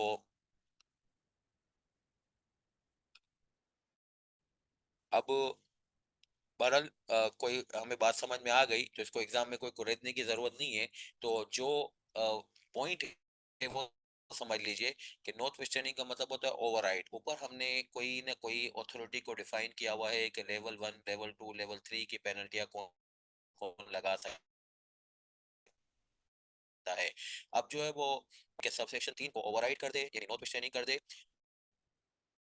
द कमीशन में by an order in writing empower any officer, चाहे वो ऐसे ऑफिसर को लेके आ जाए जो कि जो है वो बेसिकली जुरिडिक्शन रखता ही नहीं था, क्योंकि यहाँ पे ऑफिसर कौन सा था, सीआरओ का ऑफिसर था, ये शायद कोई और ऑफिसर है। इसको लेके आ जाएंगे, वो कहेंगे कि भाई इस टाइप के केसेस और इस जो है वो लेवल के केसेस के ऊपर आपको पेनल्टियां लगानी है, और इसके ऊपर जो है वो किसी को साथ में मिला देंगे, बाज़ औक़ात साथ में नहीं भी मिलाएंगे। एक्सक्लूजन ऑफ और कंकरेंटली का मतलब ये है कि किसी और की अथॉरिटी खत्म कर देंगे, कंकरेंटली का मतलब किसी और की अथॉरिटी को साथ चलाएंगे। तो एसीसीपी के पास सब सेक्शन नंबर 3 को खत्म करने का पावर है। The penalty as aforesaid shall be imposed after giving the persons concerned an opportunity to show cause। इसको कहते हैं एडजुडिकेशन का प्रोसेस। एडजुडिकेशन का प्रोसेस क्या होता है कि पेनल्टी लगाने से पहले जिसके ऊपर पेनल्टी लगाई जा रही है उसको जो है वो बहरहाल इस बात का मौका दिया जाए कि आप इसमें अपनी इनोसेंस प्रूव करें। why he should not be punished for the alleged offense। alleged का मतलब ये कि अभी तक कंफर्म नहीं हुआ है, तो जो चीज कंफर्म ना हो उसको कहा जाता है alleged। और इसके बाद जब once it will be confirmed तो it will be called as offense, then the word alleged will be removed after giving him an opportunity of being heard personally or through such person as may be specified। uh, होगा ये कि जरूर जरूर education जरूर आपको अपनी सफाई का मौका दिया जाएगा। सफाई आइडियली बाय राइटिंग होगी, मगर अगर वो बंदा जो है वो चाहे जिसके ऊपर ये पेनल्टी लगने जा रही है कि वो चाहे कि मुझे जो है वो हेयरिंग का मौका दिया जाए, मैं खुद से आके बयान करना चाहता हूँ, मेरी लिखाई मेरी जो है वो महारत इसमें नहीं है चीज़ों को हैंडल करने के ऊपर, तो लाजमी तौर पे फिर उसकी हेयरिंग भी होगी। मगर हेयरिंग बाय ऑप्शन है, सफाई का मौका देना जिम्मेदारी है, मगर एक हेयरिंग की जो है वो उसके ऊपर जो है वो ऑप्शन नहीं है। ये तो बाय डिजायर होगी। किसकी डिजायर होगी, ये बेसिकली जो है वो जो ऑफेंडर है यानी जिसके ऊपर अलीज ऑफेंडर कहूँ, यानी जिसको रेस्पोंडेंट कहा जाता है प्रैक्टिकली, उसके ऊपर जो है वो इख्तियार लो ने रखा हुआ है कि वो कहे कि भाई मैं पर्सनली आना चाहता हूँ। The penalty imposed under this section by the commission, the registrar designated for the purpose or the officer in charge of the company registration office shall be without prejudice to any other action for the violation or contravention provided under the relevant provisions of the act। जो पेनल्टियां वगैरह आपको लगती हैं, ये तो बहरहाल जो है वो आप ऐसे कहें इसको, इस सेक्शन इस सब सेक्शन को पढ़ने के बाद कि मिनिमम है। आपको बहुत सारी जगहों पे जो है वो ये भी लिखा हुआ है कि ये गड़बड़ करोगे तो वारंटी कर देंगे, ये गड़बड़ करोगे तो कंपनी के मैनेजमेंट को फ्रीज कर दिया जाएगा, ये करोगे तो कंपनी के अंदर वोटिंग शेयर्स के ऊपर वोट नहीं देने दिया जाएगा। तो जो मुख्तलिफ किस्म के और कॉन्सिक्वेंसेज मुख्तलिफ सेक्शंस में लिखे हुए हैं वो अपनी जगह पे हैं। पेनल्टी आप ऐसे समझिए कि this is a minimum consequence over the non compliance और द कॉन्ट्रावेंशन। तो ये तरकीब होती है कि हम किसी चीज को कैसे जो है वो लिंक करते हैं एग्जाम के अंदर, और कैसे एक्ट के ऊपर जाते हैं, उसको कैसे देखते हैं। तो ये जो है वो बहरहाल मैंने आपको सीरियल नंबर 3 के साथ जो है वो एक कॉन्सेप्ट उसके ऊपर शायद ऐसे समझ लीजिए कि ये एग्जाम का सवाल है कि वो आपको पूछेगा कि स्टैट्यूटरी इंस्ट्रूमेंट क्या होता है, डेलीगेटेड लेजिस्लेशन क्या होता है, तो फिर उसके ऊपर आपने अपनी थोड़ी सी कॉन्सेप्चुअल जो मुझसे सीखी हुई होगी वो लिखी, फिर उसके ऊपर सेक्शंस के अंदर से जो वो मवाद निकाल के आपने एग्जामिनर को इम्प्रेस करने की कोशिश करनी है। मजीद बहुत अहम जो है वो मैंने मौजू आज आपके साथ डिस्कस किया है, penalty is always subject to education process, यानी without the education process no one even education officer is not allowed to impose the penalty, then how the auditor can force the client कि आप liability book करें। तो auditor तो कहीं तक दूर तक अथॉरिटी नहीं रखता। इवन जो एडजुडिकेटिंग ऑफिसर हैं, यानी वो तीन है बेसिकली जो है वो officer of CRO and the registrar and the SECP, उनको भी ये इजाजत नहीं है कि किसी के ऊपर पेनल्टी लगाए एजुकेशन के प्रोसेस के बगैर। अच्छा, टाइप्स ऑफ एनफोर्समेंट।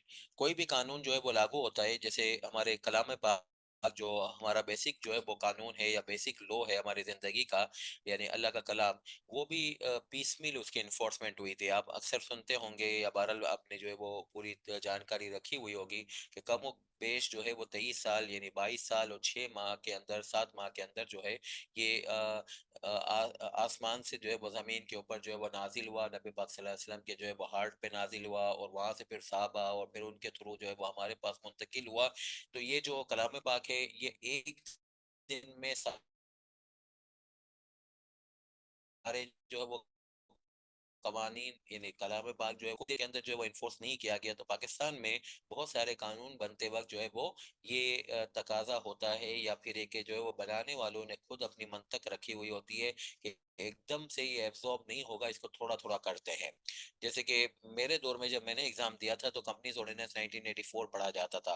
तो उस कंपनीज ऑर्डिनेंस 1984 को लाया गया था अक्टूबर 1984 में, और जब उसकी थोड़ी थोड़ी थोड़ी थोड़ी थोड़ी सेक्शंस की इन्फोर्समेंट होती गई, तो वो 1984 में आने वाला कानून 1999 में पूरा इन्फोर्स हुआ था। यानी 1999 में, यानी जब हमने एग्जाम दिया तो उस वक्त जब हम कंपनीज ऑर्डिनेंस पढ़ते थे तो बहुत सारे सेक्शंस के ऊपर हम ये कहते थे कि यार ये सेक्शन अभी अप्लाई नहीं होगा, ये अप्लाई नहीं होगा, तो फिर इससे पहले का जो कानून था कंपनीज एक्ट 1913 वो हमें फॉलो करना पड़ता था। ऑडिट के दौरान भी ये झंझट रहता था और जो है एग्जाम में भी रहता था। मगर आप लोगों के लिए अल्लाह ने आसानी कर दी है। आपके पास आज का जो कानून है यानी कंपनीज एक्ट 2017, उसमें ना प्रैक्टिकली ना जो है एग्जाम के पर्पस के लिए आपको कोई ऐसा मसाइल का सामना करना पड़ेगा कि मुख्तलिफ सेक्शन मुख्तलिफ दिनों पे अप्लाई हो, बल्कि पूरा का पूरा कानून यानी कि पूरी की पूरी किताब एक ही दिन से इन्फोर्स हो गई। और उसको वो वाली डेट जो है वो कहलाती है 30 मई 2017। पूरा कानून एक दिन के अंदर इन्फोर्स कर दिया। तो इन्फोर्समेंट या बहरहाल कानून का नफाज जो है वो दो तरीकों से होता है, एक को बोलते हैं पीस मील और एक को कहते हैं once advance. Advance to mean के एक ही दिन में सारा कानून जो है वो इम्पोज कर दिया। पीस मील का मतलब ये होता है कि मुख्तलिफ सेक्शन मुख्तलिफ प्रोविजन जो हैं वो मुख्तलिफ जो है वो दिनों में इन्फोर्स होते रहेंगे।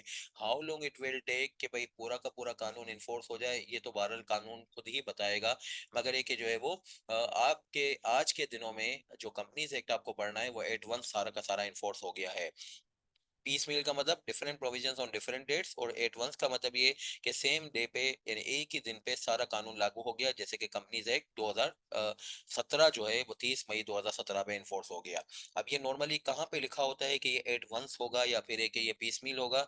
ये नॉर्मली आपको सेक्शन नंबर 1 में मिलेगा, किसी भी कानून के सेक्शन नंबर 1 से आपको ये मिल जाता है कि ये इन्फोर्समेंट एट वंस होगी या पीस मील होगी। जरा कंपनीज एक्ट का सेक्शन 1 देखते हैं।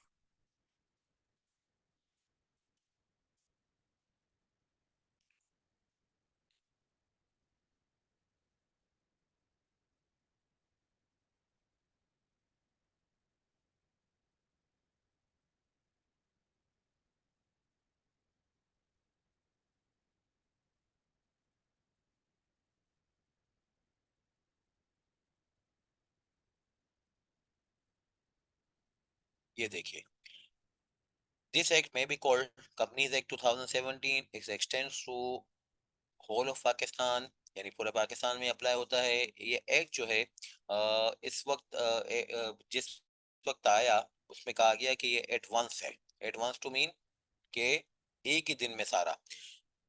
और वो एक दिन कौन सा है, वो मैंने आपको अभी बता दिया, 30 मई 2017। अच्छा, इसका एक सेक्शन अभी भी जो है वो रुका हुआ है। इसको हम खैर ये तो नहीं बोलेंगे कि भाई जो है वो पीसमील इन्फोर्समेंट है, यानी कि टुकड़ों टुकड़ों में, सिर्फ एक सेक्शन को अभी तक रोका गया है, जिसका नंबर है सेक्शन नंबर 456, 456 जो है, ये इस बात के ऊपर है कि जो कंस्ट्रक्शन कंपनीज होती हैं, वो ये जो कि बिल्डर्स वगैरह, ये लोगों से जो डिपॉजिट्स लेती हैं, यानी कि जो बुकिंग के डिपॉजिट्स, उसके ऊपर एक रेगुलेटरी फ्रेमवर्क की बातचीत कर रहा है। मगर बिल्डर्स माफिया जो है वो इतना स्ट्रांग है कि वो इस रेगुलेटरी फ्रेमवर्क के ऊपर आना ही नहीं चाहता, उन्होंने ये सेक्शन को फ्रीज करा दिया है।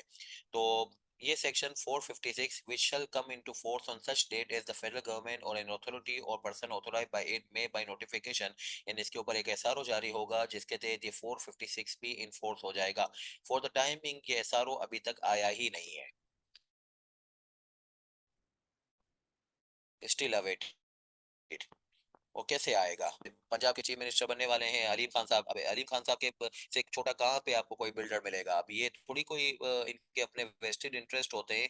दे will never allow to the government और the functionaries of the government कि वो बेसिकली इनके जो है वो जिंदगियों के अंदर और इनके कामों के अंदर जो है वो इंटरफेरेंस करें। तो 456 नंबर सेक्शन जो है वो ना पिछली गवर्नमेंट यानी तहरीक इंसाफ की कर सकी, ना पीडीएम कर सकी। पीडीएम के तो फिर अपने जो है वो वेस्टेड इंटरेस्ट थे, ना आगे वाली कोई हो सकेगी। 456 नंबर सेक्शन को छोड़ के बाकी पूरा का पूरा जो है वो लो एक साथ इन्फोर्स हो गया है, और इसके बारे में कहा गया है कि भले एक सेक्शन जो है वो रुका हुआ है, मगर ये कि इसको आप फिर भी एट वंस इन्फोर्समेंट बोलिएगा।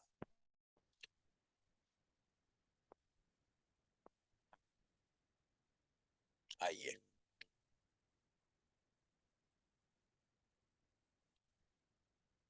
अच्छा, पाकिस्तान में आपको अगर कॉर्पोरेट स्टेटस जो है एक्वायर करना हो, कॉर्पोरेट स्टेटस का मतलब ये होता है कि ओनर्स ऑफ द बिजनेसेस जो हैं वो बिजनेसेस के रिस्क एंड रिवॉर्ड से अपने आप को आइसोलेट कर लेते हैं। यानी they will be running the show, they will be getting the benefit of the business, but they will not be taking the risk of the business. तो अपने आप को यानी अपनी जातियात को अपने कारोबार से अलग करना हो, तो फिर उस सूरत हाल में आपको कॉर्पोरेट स्टेटस वाला बिजनेस चलाना पड़ता है। ये ओनर्स के पॉइंट ऑफ व्यू से हम बात कर रहे हैं कि they want to separate their personal life from the business risk and reward, and this separation cannot be unless and until you will be designing your business within the corporate umbrella, and there are three ways कि पाकिस्तान में आप corporate umbrella हासिल कर सकते हैं। एक सबसे ज्यादा कॉमन है जिसको कहा जाता है कंपनी का स्टेटस हासिल कर लीजिए अंडर द कंपनीज एक्ट, और ये बहरहाल जो है वो तकरीबन 2 लाख के करीब ये पाकिस्तान में कंपनियां मौजूद हैं। और हमारी जो अकाउंटेंसी प्रोफेशन की जो मेन बका है या बहरहाल मेन जो चाम है, वो इसी वजह पे है कि हम इन कंपनियों का ऑडिट करने के लिए जो है वो कानूनी तौर पे इख्तियार रखते हैं।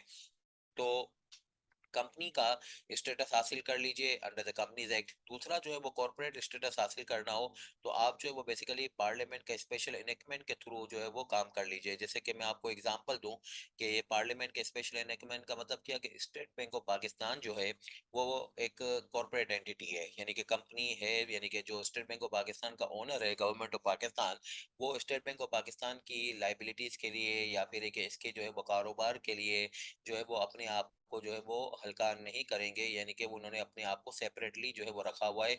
एक प्रोफेशनल्स की टीम है, इकोनॉमिक्स की टीम है जो स्टेट बैंक के सारे लवाजमात और सारे मामलात को देखती है। तो ये ओनर का जो स्टेट बैंक से अपने आप को सेपरेट करने का जो अमल है, यानी कि कॉर्पोरेट स्टेटस हासिल करने का अमल है, ये कंपनीज एक्ट नहीं है। एक कानून है जिसका नाम है एसपीपी एक्ट 1956, उसके तहत जो है वो स्टेट बैंक कॉर्पोरेट एंटिटी का स्टेटस कैरी कर रहे हैं। इसी तरीके से नेशनल बैंक ऑफ पाकिस्तान है, नेशनल बैंक ऑफ पाकिस्तान भी कॉर्पोरेट एंटिटी है, मगर इसका जो है वो कॉर्पोरेट स्टेटस कहाँ से आया है? National bank of Pakistan act 1949 के तहत आया है। तो जहाँ पे कॉर्पोरेट स्टेटस कैरी हो, वहाँ पे जरूरी नहीं कि आम ही टाइप की कंपनी यानी कि कंपनी के नाम से कंपनी हो, बल्कि बाज औकात जो है वो स्पेशलाइज कॉर्पोरेट स्टेटस भी हो सकते हैं, जिसको कहा जाता है कि पार्लियामेंट के स्पेशल इनेक्टमेंट के तहत, like state bank of Pakistan, like national bank of Pakistan. More over, ये एफबीआर जो है, ये फेडरल बोर्ड ऑफ रेवेन्यू ये भी तो एक कॉर्पोरेट एंटिटी है, मगर ये सेवन इसी तरीके से एससीसीपी जो है वो भी कॉर्पोरेट एंटिटी है, मगर वो कॉर्पोरेट एंटिटी कंपनीज एक्ट के तहत थोड़ी बनी हुई है, वो बनी हुई है एससीसीपी एक्ट 1997 के तहत बनी हुई है।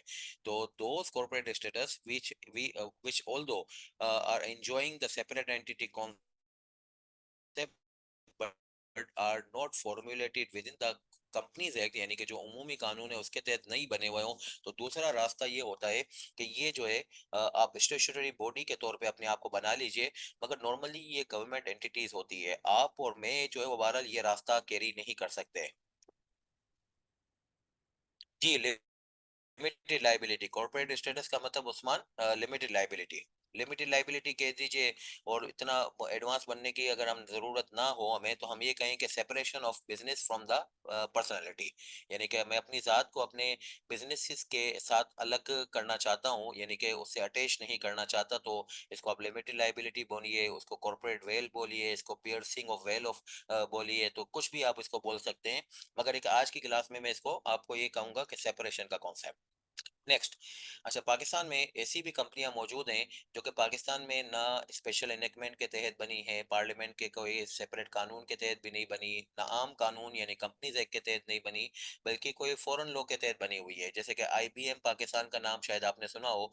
ये आईबीएम पाकिस्तान जो है, ये आईबीएम आईएनसी यूएसए में बनी हुई एक कंपनी है, उसकी पाकिस्तान में ब्रांच है। अब जब हम आईबीएम पाकिस्तान का ऑडिट करने जाते हैं, तो हम पूछते हैं कि भाई आपका कॉर्पोरेट स्टेटस है, ये आपने कहाँ से जो है वो हासिल किया, तो वो कहते हैं हमने यूएसए के लॉ से हासिल किया। तो भाई यूएसए के लॉ से हासिल करके आप पाकिस्तान में क्या इसको कॉर्पोरेट स्टेटस को अवेल कर सकते हैं, एंजॉय कर सकते हैं? Yes, it is allowed. Section number 434 companies act में ये लिखा हुआ है कि पाकिस्तान से बाहर इनकॉर्पोरेटेड कंपनीज हों, वो पाकिस्तान में ब्रांच की शक्ल में ऑपरेट हो सकती हैं, और वो ब्रांच भी 12 लिमिटेड लाइबिलिटी का, जैसे उस्मान ने कहा, स्टेटस कैरी करेंगे। इसी तरीके से सिटी बैंक पाकिस्तान है, this is not the company incorporated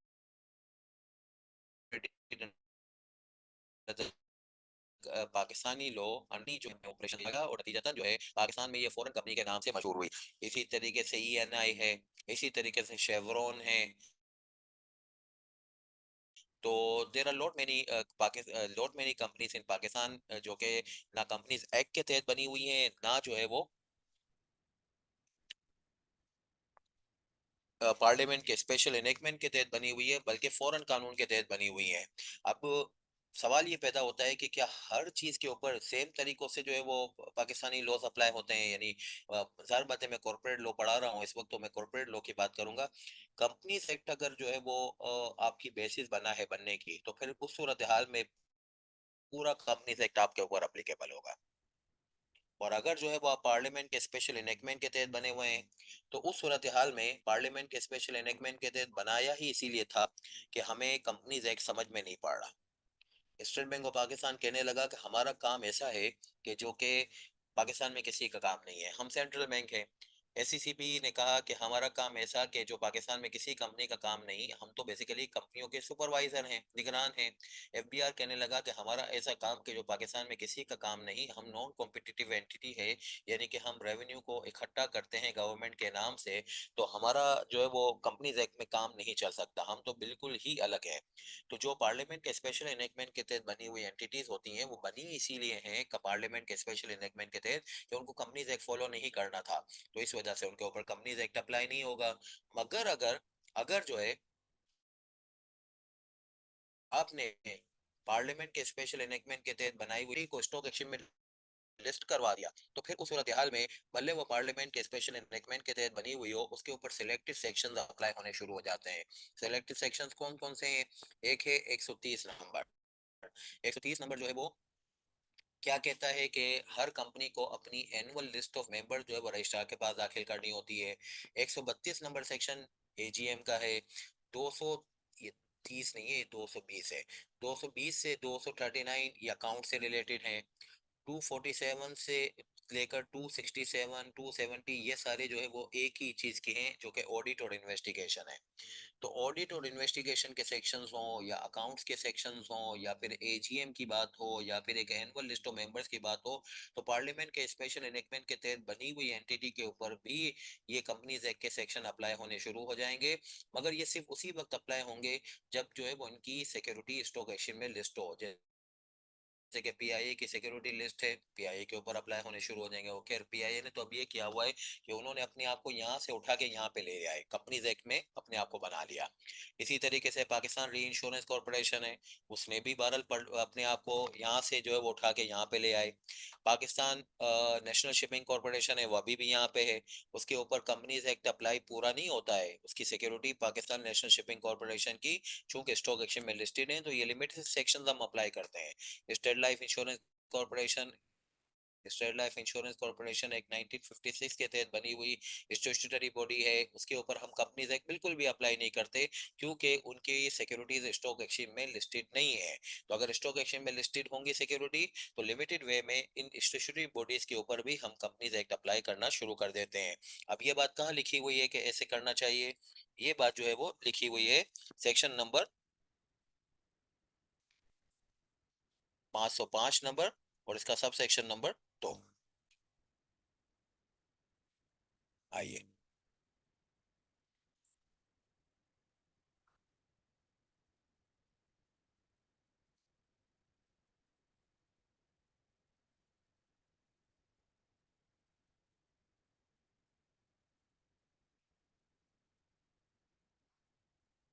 ये आ गया 505 नंबर का सबसेक्शन नंबर 2।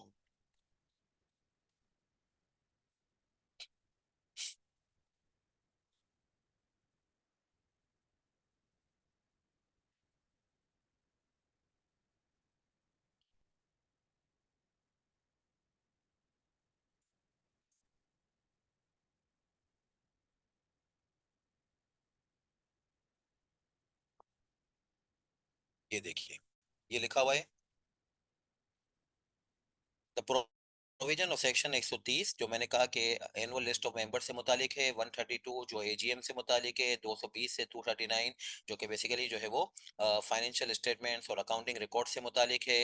इसके अलावा जो है 247 से 267 270 और फिर इसके बाद 271, जिसको कहा जाता है कि भाई जो है वो ऑडिट और इन्वेस्टिगेशन से मुतालिक है। Shall mutatis mutandis, mutatis mutandis Latin term है, इसका मतलब है with necessary changes apply to listed companies और कॉर्पोरेशंस।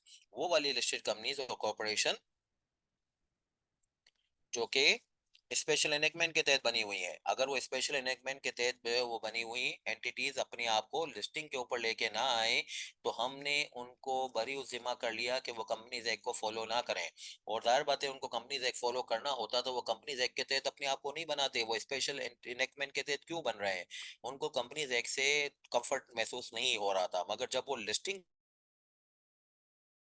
आ जाएंगे, तो उस सूरत हाल में फिर इनको जो है वो कंपनीज एक्ट की ये प्रोविजंस अप्लाई करने पड़ेंगे। For the timing in force, वो securities are listed in the safe section, the expression company shall include a listed company so established. अच्छा, अब तीसरी जो है वो सूरत हाल,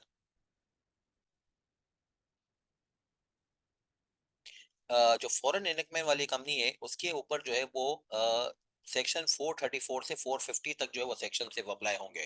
कि जब हम 434 से 450 के सेक्शन पढ़ते हैं, तो उसमें बहुत सारे अर्लियर सेक्शन भी रेफर हो रहे होते हैं। बट प्राइमरीली ये कहा जाता है कि जो ब्रांचेस हैं पाकिस्तान में फॉरेन कंपनियों की, उसके ऊपर पूरा एक्ट अप्लाई नहीं होता है, सिर्फ 17 सेक्शन अप्लाई होते हैं। और 17 सेक्शन कौन से? 434 से लेकर 450 तक। ये देखिए किस तरीके से है।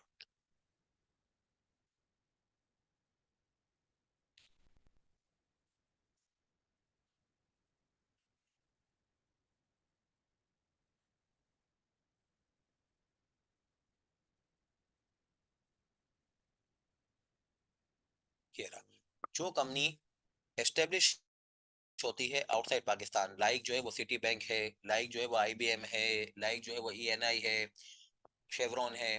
Provision as to establishment of place of business in Pakistan. इस establishment of place of business in Pakistan normally हमारी लैंग्वेज में, आपकी लैंग्वेज में इसको हम कहते हैं ब्रांचेस। तो ये कह रहे हैं कि भाई ये जो है जो ब्रांचेस हैं उसके ऊपर आपको ये पार्ट अप्लाई करना है लॉ का। कौन सा लॉ का पार्ट अप्लाई करना है? Part number 12। और जब ये पार्ट नंबर 12 को जो है वो आप पढ़ना शुरू करते हैं तो इसमें 434 में ये बात वजाहत है कि ये उन जगहों, उन कंपनियों के ऊपर अप्लाई करते हैं जो कि फॉरेन कंपनियां हैं। फॉरेन कंपनियां टू मीन जो पाकिस्तान से बाहर इनकॉर्पोरेट हुई, हेडिंग से भी पता चल रहा है। और ये जो है वो मजीद यहाँ पे आगे इसकी डेफिनेशन भी लिखी है कि वो पाकिस्तान से बाहर के कानून के तहत बने हुए हैं। और ये कमेंसमेंट ऑफ दिस एक्ट यानी 30 मई 2017 के बाद पाकिस्तान में एक प्लेस ऑफ बिजनेस बनाते हैं जिसको आप जो है वो बहरहाल ब्रांच के नाम से पुकारेंगे।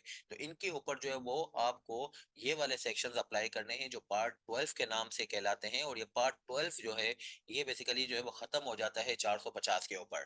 तो यही चीज मैंने यहाँ पे लिखी है कि 450 नंबर सेक्शन के ऊपर आप जो है वो इत्तफाक यानी 434 से 450 सेक्शन यानी कि जो है वो ये हो गए 17 सेक्शन। इनके ऊपर बहरहाल बस आपको अप्लाई करना है कंपनीज एक्ट। बाकी अदरवाइज जो है वो आपको कंपनीज एक्ट अप्लाई करने की रिक्वायरमेंट नहीं है। हाँ, इन जब सेक्शंस को पढ़ेंगे इसमें कुछ चीजें जैसे मोर्टगेज जो चार्जेस से मुतालिक सेक्शंस हैं 100 से लेकर 10 जो है वो तकरीबन 112 तक।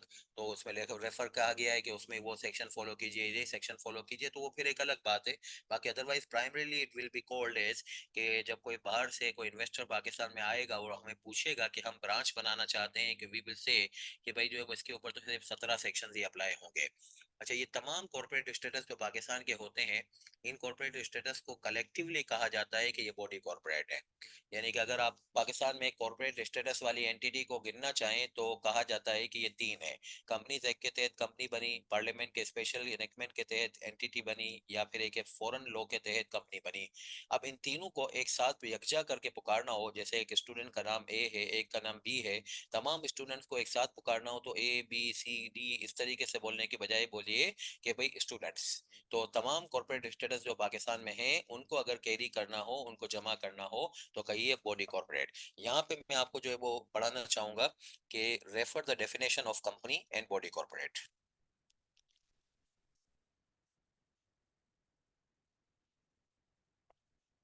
कंपनी की डेफिनेशन आप जरा देखिए, वो आपको मिलेगी सेक्शन 2 सबसेक्शन 1 क्लोज नंबर 17। और जो है वो आप बॉडी कॉर्पोरेट की डेफिनेशन देखिए कि दोनों में क्या फर्क होता है। 2 सबसेक्शन 1 क्लोज नंबर 9। हर कंपनी बॉडी कॉर्पोरेट है मगर हर बॉडी कॉर्पोरेट कंपनी नहीं है। क्योंकि कंपनी वो होती है जिसकी पैदाइश, जिसकी बर्थ सर्टिफिकेट कंपनीज एक्ट के तहत जारी हो। मगर बॉडी कॉर्पोरेट में तो वो भी शामिल हैं जो कि बर्थ सर्टिफिकेट कंपनीज एक्ट में नहीं है, जैसे कि ये है, जैसे कि ये है। तो कंपनी जितनी भी होंगी पाकिस्तान में वो बॉडी कॉर्पोरेट है। मगर अगर बॉडी कॉर्पोरेट के अंदर हम इनका तस्करा करें तो दे आर नॉट कंपनीज। तो every company is body corporate but every body corporate can not be a company. This is the principle and for the purpose we are going with the definitions of company and the body corporate.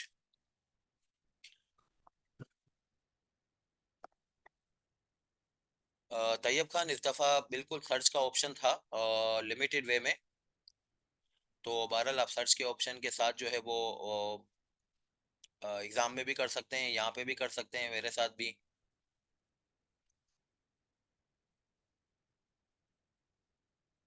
बहरहाल मेरा हाथ set है तो मैं search की बजाय मैं जो है वो बहरहाल मैं तो जो है वो स्क्रॉल कर रहा होता हूँ, तो ठीक है, उससे भी कोई फ़र्क नहीं पड़ता।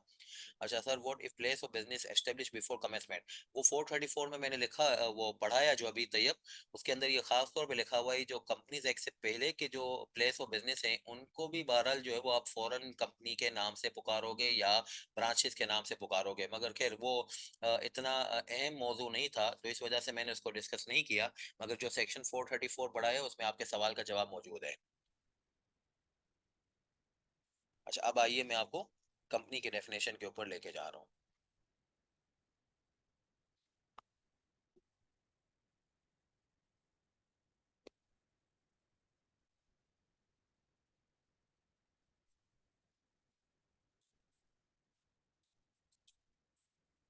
ये section 2 subsection number 1 close number 7 के अंदर जो है वो पहले मैं कंपनी की डेफिनेशन बता रहा हूँ। This is the most common form of corporate status in Pakistan. 2 lakh के करीब जो है वो कंपनियां मौजूद हैं। Means a company formed and registered under this act or the company law. Company law की तारीफ नीचे जो है वो लिखी हुई है। कंपनी लॉ का मतलब ये है कि पाकिस्तान में कंपनीज एक्ट से पहले वाले जो कानून थे, जिसको आज रिपील लॉ बोला जाता है, जिसमें कंपनीज एक्ट 1913 है, जिसमें कंपनीज ऑर्डिनेंस 1984 है, जिसमें कंपनीज ऑर्डिनेंस 2016 है, जो कि सिर्फ 4 महीनों के लिए आया था।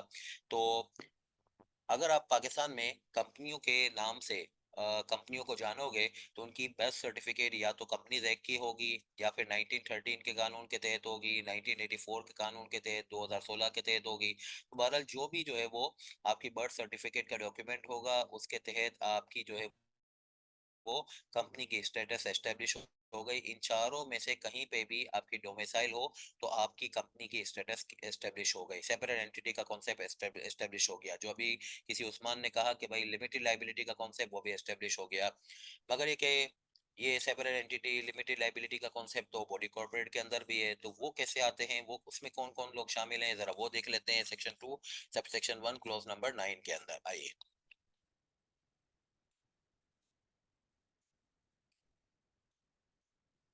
बॉडी कॉर्पोरेट या कॉर्पोरेशन के अंदर, इसको बॉडी कॉर्पोरेट बोलो या कॉर्पोरेशन बोलो, एक ही बात है। इसके अंदर कौन कौन शामिल है, इसमें कंपनीज एक्ट के तहत बनी हुई कंपनी तो शामिल है। वही मैंने कहा कि हर कंपनी जो कंपनीज एक्ट की होती है या फिर कंपनी लॉ की होती है, वो बॉडी कॉर्पोरेट है, बिल्कुल है। इसके अलावा इसमें ये लोग भी शामिल हैं जो कि आउटसाइड पाकिस्तान इनकॉर्पोरेट हुई है, जिसको हम कहते हैं बेसिकली फॉरेन कंपनी। अच्छा, इसके अलावा स्टेचुटरी बॉडी भी जो है वो शामिल है इसके अंदर, जिसको हम कहते हैं भाई फॉरेन सेपरेट इनेक्टमेंट के तहत बने हुए हैं। Declare is body corporate in the relevant statute, जो कानून पैदाइश का होता है, स्टेट्यूट होता है जिसमें इसको स्टेचुटरी बॉडी कहा जाता है, वो बहरहाल जो है वो कानून बता रहा होगा कि ये सेपरेट एंटिटी है कि नहीं है। जैसे मिसाल के तौर पे स्टेट लाइफ इंश्योरेंस कॉर्पोरेशन एक 1956 ने कहा कि स्टेट लाइफ सेपरेट एंटिटी है। इसी तरीके से जो है स्टेट बैंक ऑफ पाकिस्तान एक 1956 में कहा गया कि भाई ये जो है वो सेपरेट एंटिटी है या स्टेचुटरी बॉडी है, बिल्कुल ठीक है। बट जो भी स्टेचुटरी बॉडी हुई वो बॉडी कॉर्पोरेट के डेफिनेशन में शामिल हो गई, but does not include a cooperative society registered under any law relating to cooperative societies. अब ये क्या स्टोरी है, जरा उसको समझिए। पाकिस्तान में कानून है जिसका नाम है societies registration act 1860। Societies registration act में भी ये लिखा हुआ है कि जो सोसाइटीज बनती है, जो कि बेसिकली चैरिटेबल कॉज के लिए बनती हैं, कम्युनिटी की चैरिटेबल कॉज के लिए बनती है, जैसे कि काठियावाड़ कोऑपरेटिव सोसाइटी, ये काठियावाड़ जो जमात है मेमनों की, उसकी वेलफेयर के लिए बनी हुई है। तो ये जो सोसाइटीज बनती है under the society registration law, ये भी एक सेपरेट एंटिटी होती है या बॉडी कॉर्पोरेट होती है। मगर इसको कंपनीज एक्ट में नहीं आने दिया जाएगा। इसलिए नहीं आने दिया जाएगा कि आपको थोड़ा सा मैं ये बताऊं कि कंपनीज एक्ट जो है वो फेडरल लॉ है। इसके ऊपर जो है वो गवर्नमेंट ऑफ पाकिस्तान की इजारादारी है। और ये सोसाइटीज के जो रेगुलेटरी अफेयर्स होते हैं, ये प्रोविंशियल लॉ की डोमेन में आते हैं। तो प्रोविंशियल और फेडरल के दरमियान कॉन्फ्लिक्ट ना हो, इसलिए बॉडी कॉर्पोरेट की डेफिनेशन के अंदर cooperative society, although corporate society के जो कानून है उसके अंदर इसको सेपरेट एंटिटी या स्टैट्यूटरी बॉडी कहा गया है, मगर हम इसको बॉडी कॉर्पोरेट के अंदर दाखिला नहीं देंगे।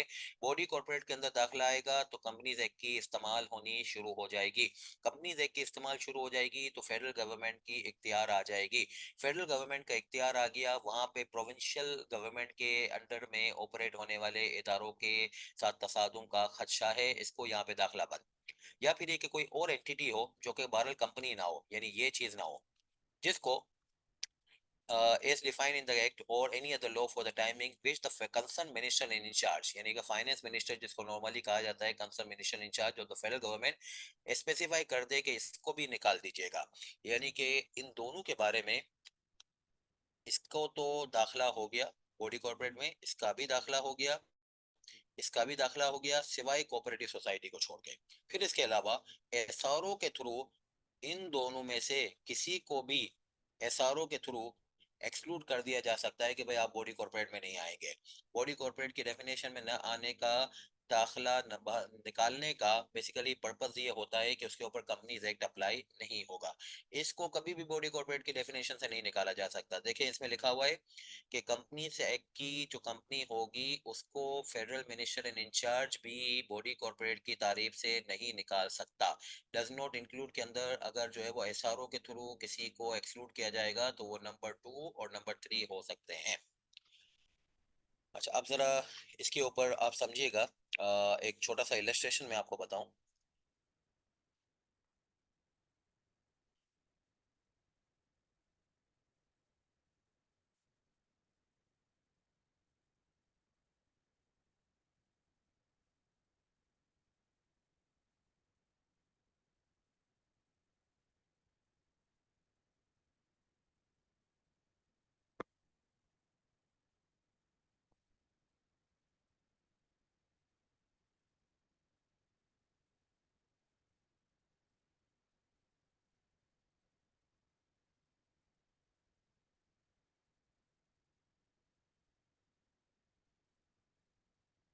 आप ये देखिएगा जरा, एक को थोड़ी सी इलस्ट्रेशन आपको बताऊं। कंपनी और अंडरटेकिंग में तो कोई फर्क नहीं है। मतलब कंपनी जो है वो बेसिकली, अभी आपने पढ़ा कि जो कंपनी एक्ट के तहत बनी हुई है।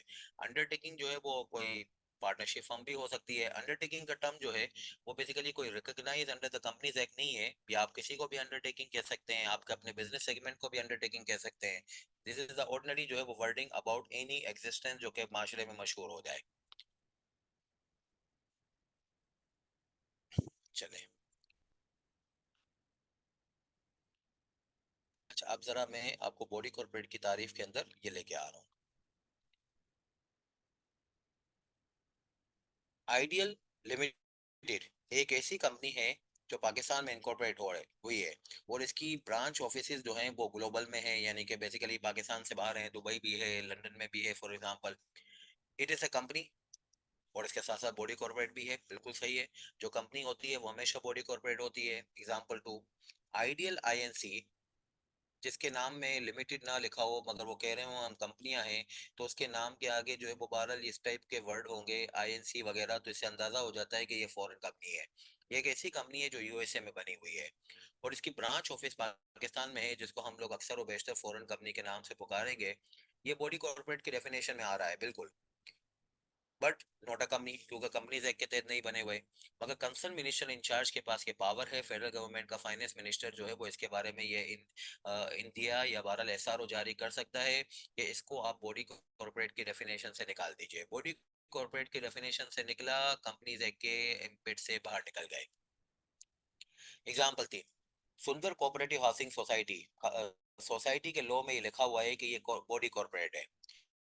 अगर आप इसको कंपनीज एक्ट में कभी भी बॉडी कॉर्पोरेट की तारीफ में नहीं लेंगे, क्योंकि कंपनीज एक्ट में इसको खुसूसी तौर पे निकाल दिया गया है। कहाँ से निकाल दिया गया है? बॉडी कॉर्पोरेट की डेफिनेशन से। और रीजन मैंने आपको ये बताया कि इसलिए निकाल दिया गया है कि ये प्रोविंशियल डोमेन है कि कोऑपरेटिव सोसाइटी की निगरानी करें।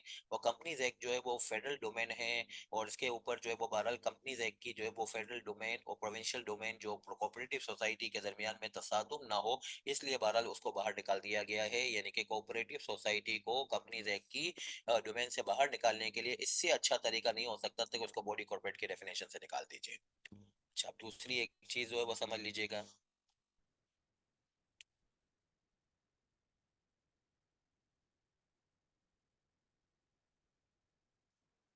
वो ये मैं आपको बताऊं। एक तो मैंने आपको ये डेफिनेशन मैंने लिख के दी है यहाँ पे, कि जो डेलीगेटेड लेजिस्लेशन का कॉन्सेप्ट है वो क्या होता है कि कानून बनता है पार्लियामेंट से। मगर जो सेक्शन नंबर 510 और 512 में जो स्टेचुटरी इंस्ट्रूमेंट है, जिसका नाम जो है वो नोटिफिकेशन था, सर्कुलर था, कोड था, गाइडलाइंस था, ये एससीसीपी बनाता है। और एससीसीपी ने क्यों बनाया? इसको 510 और 512 नंबर सेक्शन में ये पावर दिए गए। तो ऐसा लो जो कि सुपरवाइजर की तरफ से बनता है, बजाय इसके कि मस्जिद की तरफ से। कानून का मस्जिद था पार्लियामेंट, यानी उसने इसको इजाद किया था।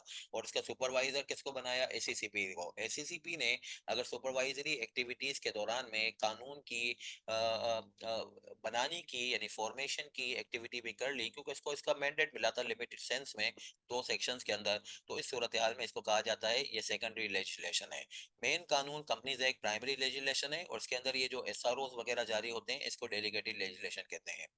एक और जो है वो आपको मैं जो है वो एक्सरसाइज कराऊं कि बॉडी कॉर्पोरेट पाकिस्तान में अगर होंगी तो वो इन 3 नामों से होंगी, जिसका मैंने अभी आपको बताया। कंपनी के नाम से होगी, या स्टेचुटरी बॉडी के नाम से होगी, या फिर एक जो वो फॉरेन कंपनी के नाम से होगी। इसको मैंने यहाँ पे लिस्ट यानी बॉडी कॉर्पोरेट्स के मुख्तलिफ नाम मैंने यहाँ पे लिस्ट डाउन किए हुए हैं। और मैं आपको ये बता रहा हूँ साथ में कि इसके ऊपर बनने का तरीका कार क्या है। यूनिलीवर पाकिस्तान है, ये या तो कंपनीज एक्ट के तहत बनी हुई है या कंपनी लॉ के तहत बनी हुई है। कंपनी लॉ का क्या मतलब है वो मैंने अभी आपको सेक्शन 2 सब सेक्शन 1 क्लोज 18 के तहत पढ़ाया कि 2016 का कानून, 1984 का कानून या 1913 का कानून। वैसे मुझे मालूम है कंपनीज एक्ट 1913 के तहत यूनिलीवर बनी हुई है। तो इसके ऊपर कौन सा कानून अप्लाई होगा? पूरा कानून अप्लाई होगा, कंपनीज एक्ट का पूरा कानून अप्लाई होगा। यूनिलीवर के ऑडिट में मजे से पूरा कानून अप्लाई कीजिए। एफबीआर भी एक बॉडी कॉर्पोरेट है, मगर ये तो जो है वो स्पेशल एनेकमेंट के तहत बनी हुई है, इसके ऊपर कंपनीज एक्ट बिल्कुल अप्लाई ना कीजिएगा। ऑल्दो ये बॉडी कॉर्पोरेट है, एफबीआर एक्ट 2007 के तहत ये बॉडी कॉर्पोरेट के तौर पे डिफाइन है, मगर इसके ऊपर कंपनीज एक्ट इसलिए अप्लाई नहीं हो सकता कि भाई ये कंपनीज एक्ट के तहत नहीं बनी हुई। फिर अभी 505 के सब सेक्शन नंबर 2 में आपने पढ़ा है कि इसकी सिक्योरिटीज को जरा चेक कीजिए, वो लिस्टेड तो नहीं है। नहीं, वो भी लिस्टेड भी नहीं है। एज अ रिजल्ट जो है एफबीआर के ऊपर कंपनीज एक्ट बिल्कुल अप्लाई नहीं होगा। एससीसीपी का भी यही मामला है, इसके ऊपर भी कंपनीज एक्ट इसलिए अप्लाई नहीं होगा कि भाई इसकी सिक्योरिटीज लिस्टेड नहीं है। स्टेट लाइफ इंश्योरेंस कॉर्पोरेशन ये भी स्पेशल एनेकमेंट के तहत बनी हुई है और बॉडी कॉर्पोरेट होने के बावजूद भी कंपनीज एक्ट इसके ऊपर अप्लाई नहीं होगा, क्योंकि इसके ऊपर जो है वो लिस्टिंग का कोई मामला नहीं है। पीएनएससी, पीएनएससी स्पेशल एनेकमेंट के तहत बनी हुई है, मगर ये केस चूंकि इसकी सिक्योरिटीज पाकिस्तान स्टॉक एक्सचेंज में लिस्टेड हैं, तो हम इनके ऊपर कंपनीज एक्ट जो है वो सिलेक्टेड सेक्शंस अप्लाई करेंगे। कौन से वाले? वही वाले 505 के सब सेक्शन 2 में, जिसका नंबर 130, 100 जो है वो 32 और 220 से जो है वो 239, 247 से लेकर 267 और 270 और 271। और इसके अलावा आईबीएम की बात करूं, जो कि बेसिकली पाकिस्तान में ब्रांच है, आईबीएम आईएनसी यूएसए की, तो इसके ऊपर जो है वो कहा जाएगा कि ये तो फॉरेन लॉ के तहत यानी कि यूएसए के कानून के तहत बनी हुई कंपनी है। इसको कंपनीज एक्ट के तहत जो है वो हम परखेंगे, देखेंगे, यस अप्लाई करेंगे, मगर टू दी एक्सटेंट जो चैप्टर नंबर 12 यानी कि सेक्शन 434 से लेकर 450 तक के सेक्शंस हैं।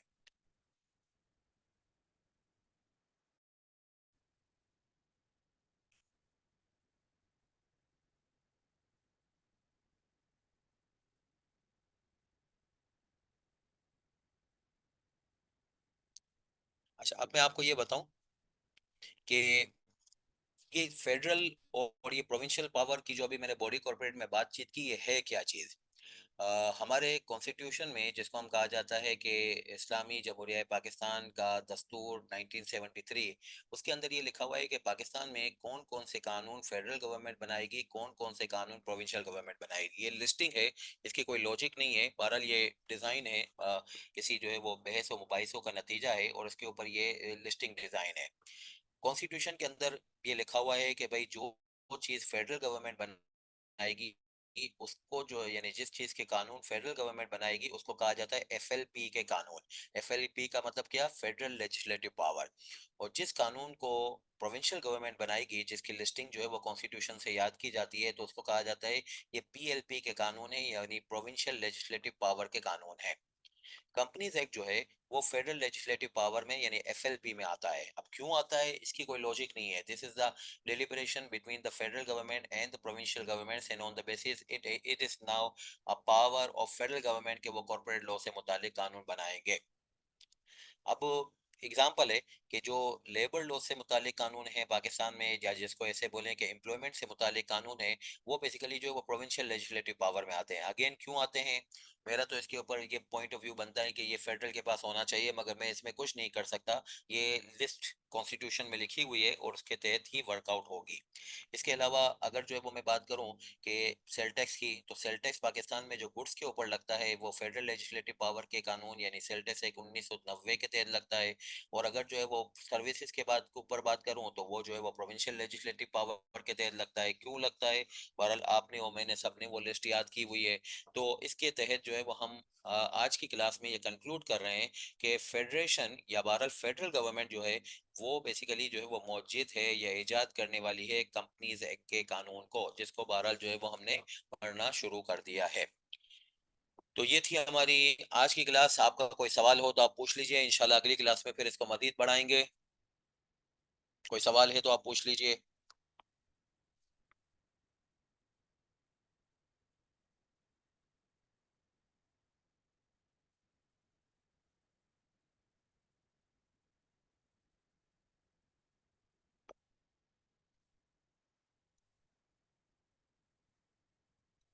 मतलब ये जो अभी हम पढ़ रहे थे, ये तो कोई जिस तरीके से जैसे मैं आपको पढ़ाई करा रहा था, बस यही एग्जाम की तैयारी है। मैंने तो आपका सारा काम कर दिया है, बस आप इसको रेप्लिकेट कर लीजिएगा।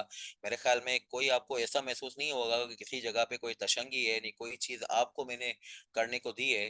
तो what I have forwarded you, तो वो ही चीज आप बेसिकली जो है वो अपने नोट्स में, अपनी फाइलों में रेप्लिकेट कीजिए, और बहरहाल जो है वो मौज कीजिए। बस दिस इज द वे कि भाई जो है वो आपको तैयारी करनी है। राइटिंग पावर आपका बहुत अच्छा होना चाहिए।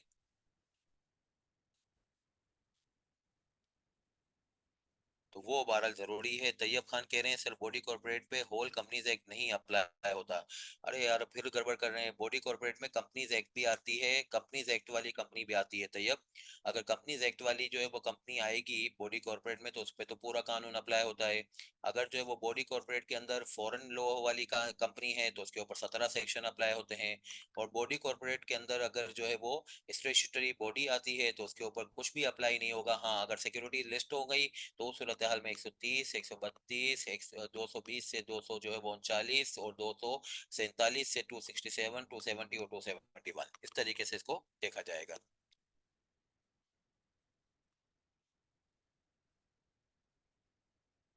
ठीक है, चलें इंशाल्लाह अगली क्लास में मुलाकात करते हैं। अल्लाह हाफिज।